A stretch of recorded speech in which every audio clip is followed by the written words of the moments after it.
tanya sikit boleh? Antara 5 jenis design ni, abang suka yang mana? Kita ada TE37, ada seat bucket, CE28, spoon dengan turbo. Kat mana abang, yang mana paling abang suka lah? Yang menarik mata abang? Ya. CE28. Kenapa abang pilih CE28? Kan macam awam bang. Lawa sikit. Lawa sikit. Saya bagi satu free kat abang. Tapi saya nak pasangkan dekat kereta abang boleh? Boleh. Boleh? Pasang. Wah, abang ni memang steady. Ada bagi kita pasang macam tu je. Yang ni lagi 4 ni saya bagi kat abang boleh simpan je. Okay. Semua? Okey. Yang ini saya pasangkan Wah, hari ni dia bagi kita pasang point kereta kat dalam kereta ni. So, jom kita pasang. Oh, lama tak naik kancil tu. Wah. Wah, boleh cabut. Boleh cabut.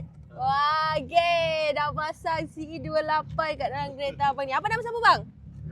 Radi. So, kita dah pasang wangi kereta JDM dekat dalam kereta Abang Radi. Oh, siap boleh cabut oh. Kebak oh. Tinggal pasang klik, jalan. Smart oh. Smart. Apa-apa Abang Radi memang steady.